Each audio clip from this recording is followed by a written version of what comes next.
Hi, and welcome again to Conscious Action for Truth, the cat in Cat Chats.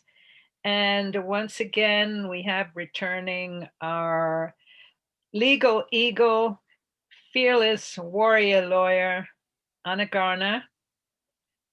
We have some really pressing, important issues to discuss regarding the emergency mandates in New Mexico and what that is going to mean to some people regarding having things done to their body that they will not have any choice over they unless we get information out that allows them to have their choice as mandated, I believe, in our Constitution.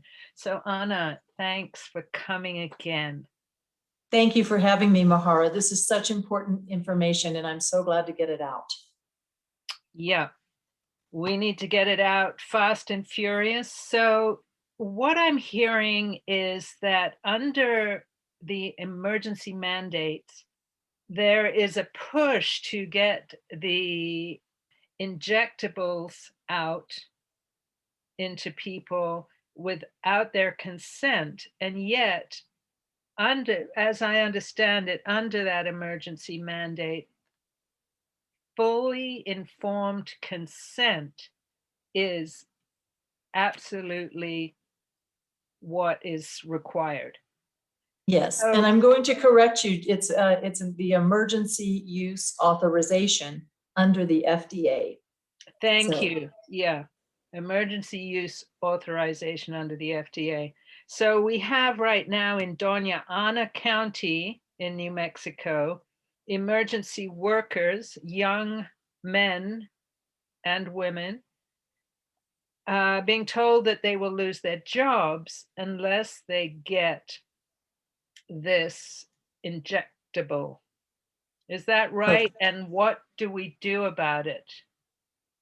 That is correct. The county manager's office set out a memorandum dated January 19th. I wasn't even aware of it until a reporter brought it to my attention that the fire workers and first responders would be required to have it imminently. And that was last week. They did allow, or they at least said, you may have an exception. You need to check with the Human Resources Department. I have seen that the Human Resources Department did issue a waiver for someone under at least one exemption. So there are some exemptions that people may avail themselves of. And what I want to say is, because this injectable, this experimental gene technology injection, because it uses mRNA therapy, that injectable has not been approved by the FDA. It is not an approved product. Don't be mistaken by that. It is only allowed under the emergency use authorization of the FDA. And for that to happen, they have to follow the federal rules. The federal rules preempt any state or county or other rules. So what they say is that under emergency use authorization, it cannot be compulsory or mandated. Now, where the difference of opinion is coming in is this phrase. What it says in the statute itself, it says that the people who are about to take this must be informed of the option to accept or refuse administration of the product, of the consequences, if any, of refusing administration of the product, and of the alternatives to the product that are available, and of their benefits and risk. So that sounds like a mouthful, but let's break it down. So first, the first part of that is anyone taking to whom this product is administered must be informed of the option to accept or refuse. That's very clear. There's no two ways about that. And then you must be informed of the consequences, if any, of refusing administration of the product. What that means to me, this is not defined by FDA of what the consequences are, but nowhere do they say the consequences involve coercion or loss of your job, or somehow some kind of punitive action when you exercise your right to bodily integrity and you refuse, and you have the absolute right to refuse this. As we know, they have been trying to develop injectables or vaxes for the coronavirus for decades, And we don't have any on the market right now. There's nothing that will prevent you from getting the flu. There's nothing that will really prevent you from getting even SARS. And that was when they were trying to develop a coronavirus preventive injection. And they did this for a long time. And do you know what happened? In the animal experiments, 100% of the animals died when they were exposed to the agent that the vaccine was supposed to prevent the getting of. So that was a dismal failure. And here they are trying to rush another coronavirus to market and getting approval under the emergency use authorization. And this product took, 7 or 8 months to get out to all of the states. And there certainly has not been enough clinical trial. There have not been enough people who have been enrolled in it. They basically, initially, they enrolled in their first clinical trial, healthy people under a certain age, between a certain age, 18 and I don't know what the upper limit was, but it wasn't terribly old. They excluded people with comorbidities. They excluded pregnant women. So there are so many things we don't know about this. We don't know that it is safe for somebody who is pregnant or about to be pregnant, or maybe whoever even wants to be pregnant, because we don't know if it can potentially cause sterilization. This is not just a fear statement I'm making. There is a reason I say that, because the mRNA technology is designed to incite your body to create the S1 spike protein, something that looks like the S1 spike protein. The S1 spike protein is found on the outside of the coronavirus. That's that little golf tee looking projectile thing that's around it. So what is important about the S1 spike protein is it also looks like a human protein. In fact, the human protein that's used in the building blocks of placenta. So there is a concern amongst doctors and scientists that this technology may not be safe for any woman of childbearing age who desires to eventually have a family. That's one problem. We have many, many problems, not just for women of childbearing age. If somebody has been exposed to COVID at some point, and let's say they might not even know it, because some people suffer such mild symptoms, they may blow it off to, a sinus infection or something. They may have no symptoms. According to the science, there might be some people who don't show any symptoms. Their immunity system works so well. The only reason they know that some people have gotten it without symptoms is because they have antigens in their body that appear to be antigens against this type of disease. If you have already gotten COVID and don't even know it, that first shot is going to be as if you had the same shot twice. The same kind of reactions that occur when people have it the second dose, which are far more frequently, will occur after the first dose with people who have previously had it.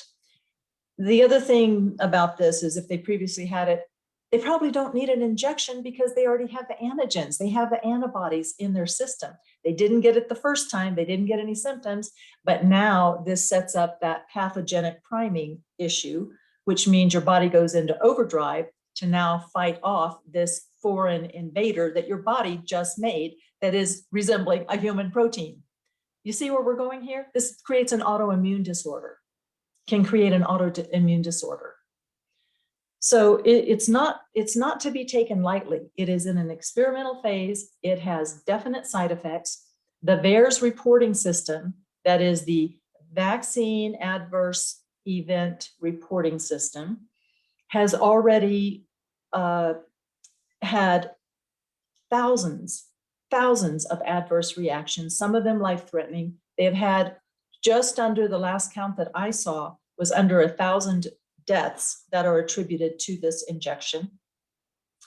And if we do the math on how many deaths have occurred versus how many people got adverse reactions, it's very high.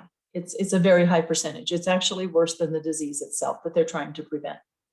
So the county manager of Dona Ana County refused to respond to our cease and desist letter, which we sent on February 8th. And then we gave him a notice of impending litigation on February 19th, when we heard that all of the firefighters were going to be lined up to take the jab or to lose the job, unfortunately.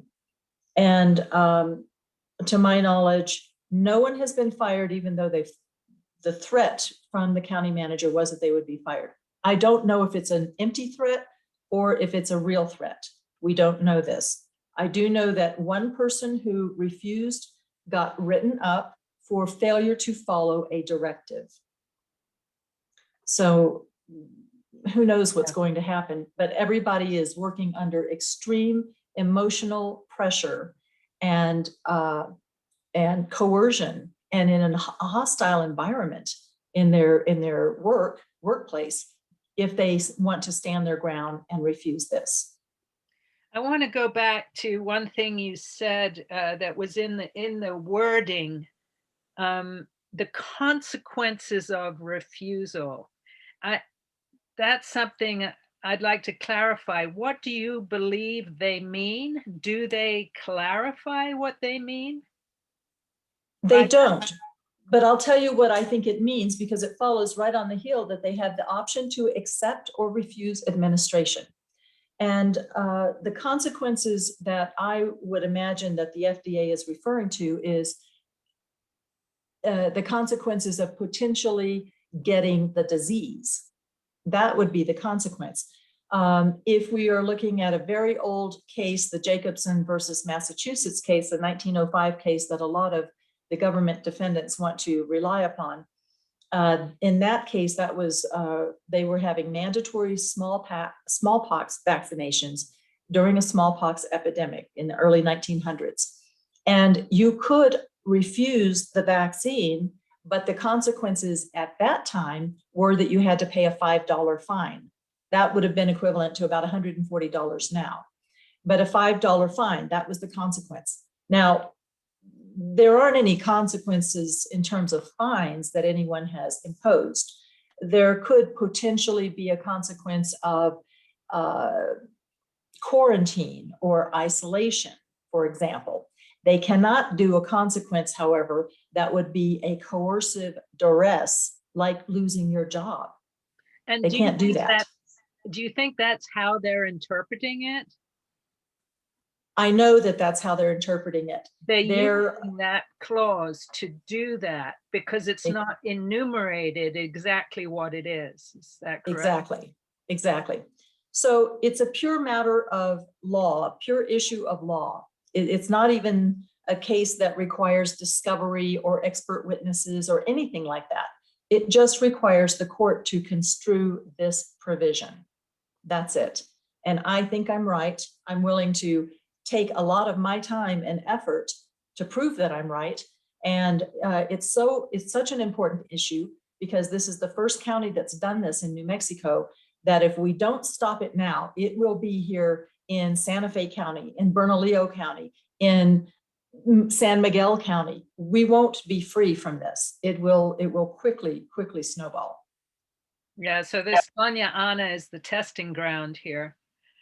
It has to be. And I just have to say the total absurdity of it is that we have the COVID, which has this 99.8% survival rate, and yet what we're seeing with this injectable is that people are having severe reactions and people are dying. And what I saw in the VAERS, the vaccine adverse event reporting, was 1,100 had died so far.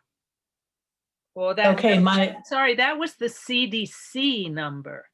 CDC. All right. So my information was already old. It was a few days old. That's been 1 month. 1 month.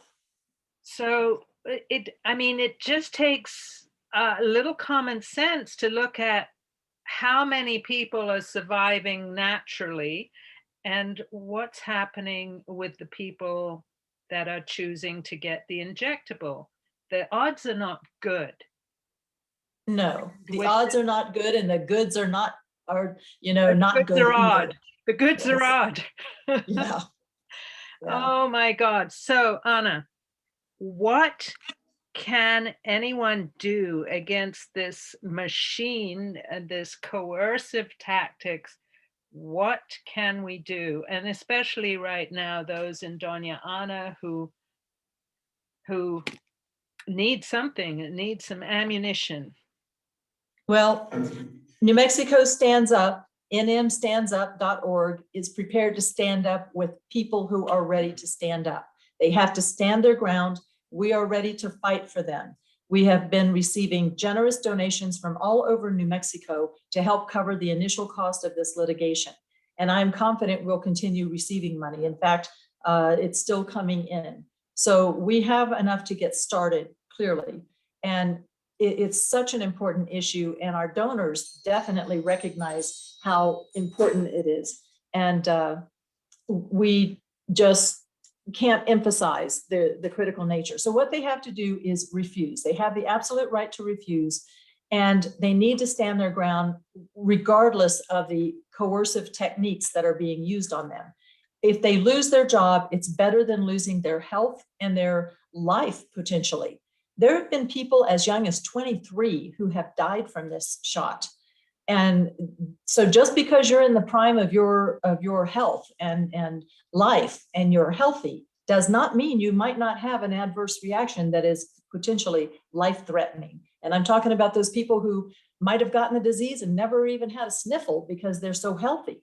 But then the shot will make them at high risk for having this kind of reaction. And, I heard so many young men say, I'm the breadwinner. I have a wife and a family and another child on the way. And what am I supposed to do? And they feel like they're trapped, and they submitted to the shot. And I pray that they're going to be fine. But this is just madness for a county manager to throw around his petty bureaucratic tyrant weight and force these young, healthy people, first responders, that the population of Las Cruces depends upon for their health and safety. They are putting these people at risk, the firefighters, the EMTs, the policemen, the ambulance drivers. They're putting them at risk. They're putting the rest of Dona Ana County at risk. And it's just pure absurdity and insanity. So they have to stand their ground. We're fighting this. We're going to try to get a favorable ruling from the court. We're going into federal court on this because it is a federal law. So we're going into federal court on this. And we're fighting for New Mexico. We're not just fighting for, one firefighter or one detention correctional officer or whoever is being threatened with this right now. We're fighting for New Mexico, and it's urgent. And we're asking for donations and prayers. And we're also asking for people to stand up who would be potential plaintiffs to add to our case. So that's the big message I have right now, Mahara. Good. So someone in, like right now, who's being threatened with the loss of their job, what's the first thing they do? What's the first thing they should do? They stand their ground and they do not quit. If they get fired, they will get unemployment. All right. So they'll at least get some unemployment, but they cannot quit and still get unemployment. They have to understand this. Make them fire them. Make the county fire them. All right. That's the first thing. At least you'll have something coming in. And then, there are other avenues to go through for EEOC, labor law, those sort of things. I'm not going to get into it, but there are other avenues to go in and challenge a retaliatory firing. So most of these people are union. And I've talked to a couple of union representatives, but I need to go over to the top of the unions and ask them why they're even claiming to support this. They weren't initially because their people didn't want it, but now they have caved as well. I don't know what the pressure was, but they've also caved. So will they find information they need on New Mexico Stands Up website? yes, we're in the process of putting that up. We have some articles they can read. We have the information sheet for each of the biologic injectables, and I have them highlighted because it might be overwhelming for some people to read it. It looks kind of scientific, and I have it highlighted in the very plain language that they can read instantly and see where the cautions are that even Pfizer and Moderna put out. And they say this has to be completely voluntary. They admit that. So it's just the county managers who are obtuse about it. Amazing, unconscionable. And we're going to win this. I feel sure we will. And should we just keep it short and sweet there, Ana? I think so, Is there Mahara. anything essential you need to add? No, I think we covered it. And thank you for getting this out as soon as you can. Great. Thanks. Thank you. Mhm. Great to Bye. see you.